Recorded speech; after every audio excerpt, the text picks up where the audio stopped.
이때 부모님들이 적절하게 대응을 해주시면 아이의 거짓말도 줄이고 또 아이가 거짓말이 나쁜 것이라는 것을 배울 수 있는 기회가 될 수 있어요. 그런데 이게 혹시 리플리 증후군인가? 이러면서 과잉 대응을 하시려고 하면 오히려 거짓말을 부추기는 결과를 낳을 수도 있습니다. 순간을 모면하려는 거짓말이 습관이 되지 않도록 부모님이 적절하게 대응을 해주셔야 돼요.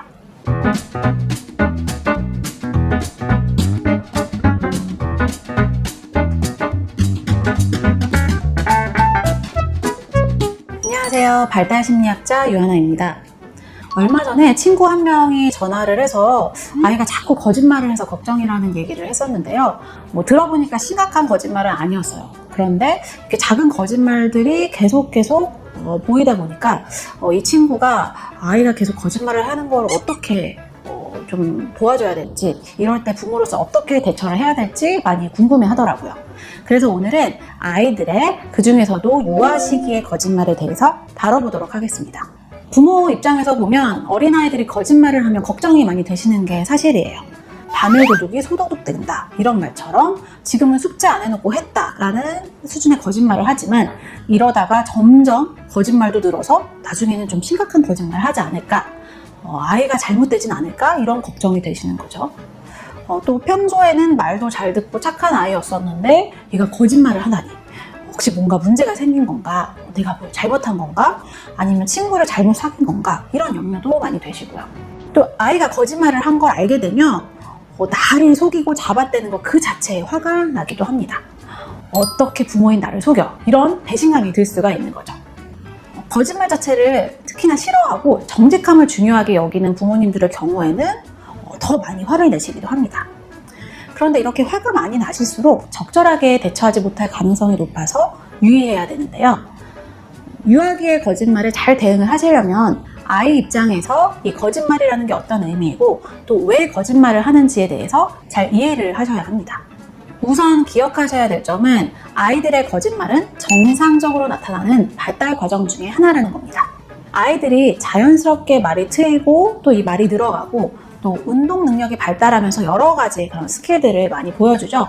그런 것처럼 거짓말도 커가면서 자연스럽게 나타나는 현상 중에 하나입니다. 그래서 어떤 발달 심리학자는 아이가 거짓말을 했다? 그럼 이건 우리 아이 인지 발달이 잘 됐다는 신호니까 속은 쓰리지만 기뻐하세요 라고 농담을 하는 경우도 봤어요. 거짓말은 어떤 아이들에게서는 빠르면 만 2세에서 3세경부터 나타나기 시작하는데요. 아주 어릴 때에는 가끔씩 거짓말을 하고 또 이게 유치원 시기를 지나면서 그 빈도가 늘어나기도 하고요. 초등학교에 다니는 나이에는 거짓말이 더 정교해지고 더 완벽해지고 또 언제 거짓말을 해도 되는지 안 되는지 아이들이 파악도 더 잘하게 됩니다. 또 적극적으로 거짓말을 하기도 합니다. 거짓말을 시작하려면 여러 가지 인지능력 발달이 동반이 되어야 돼요.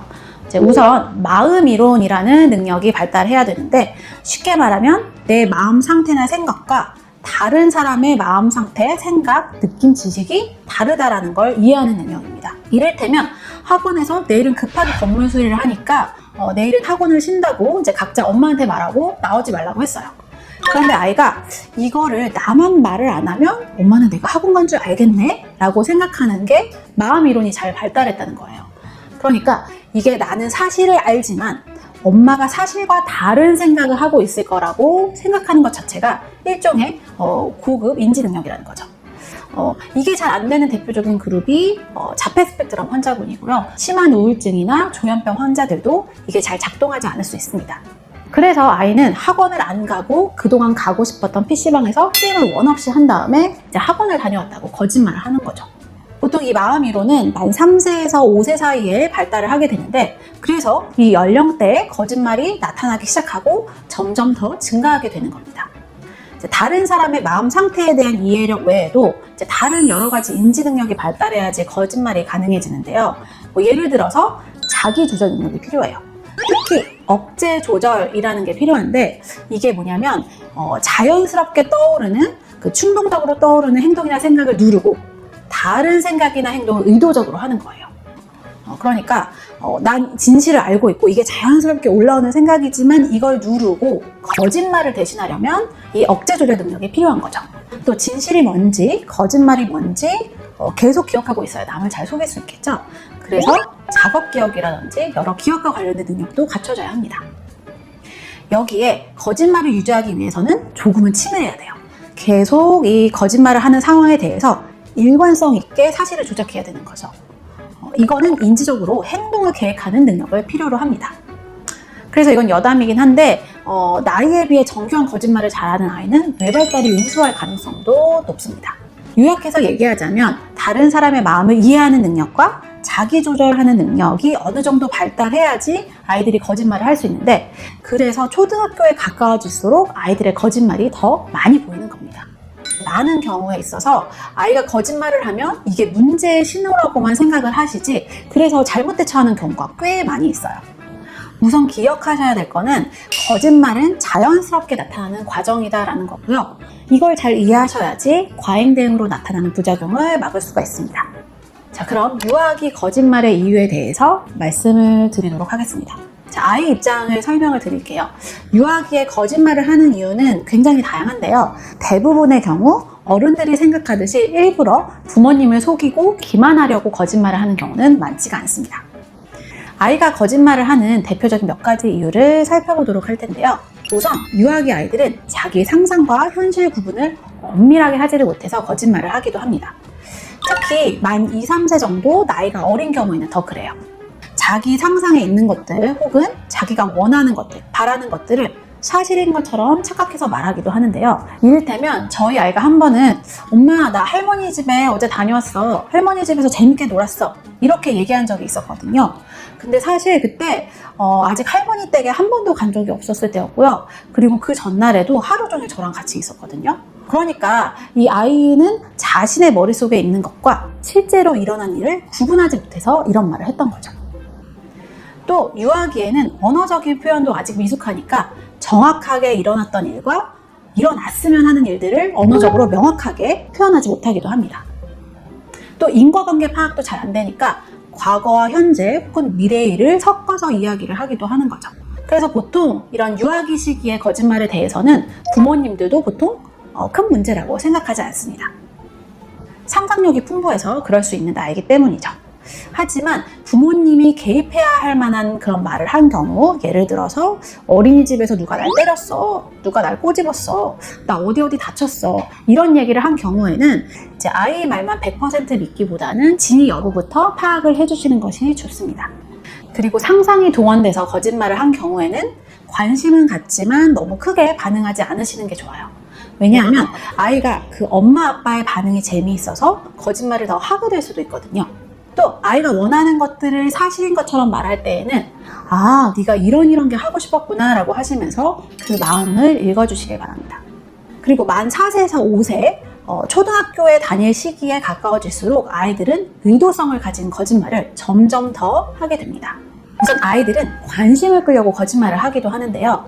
예를 들어서 다른 사람에게 잘 보이고 싶은 마음에, 인정받고 싶은 마음에 실제로는 못하는데, 예를 들어서 나 저기까지 5,000m 뛰어갈 수 있어, 나 줄넘기 100번 했어, 이렇게 거짓말을 하기도 합니다.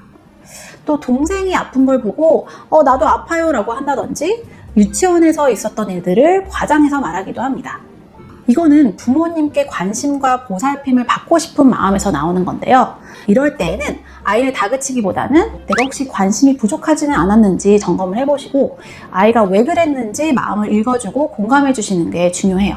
그리고 거짓말이 나쁜 것이라는 말을 해주되 과하게 혼내시기보다는 어떻게 적절하게 자기의 마음을 표현할 수 있을지 알려주시는 게 중요합니다. 예를 들면 동생이 아파서 엄마 아빠가 신경을 쓰는 걸 보고 이게 부러워서 누나가 아프다고 거짓말을 했어요.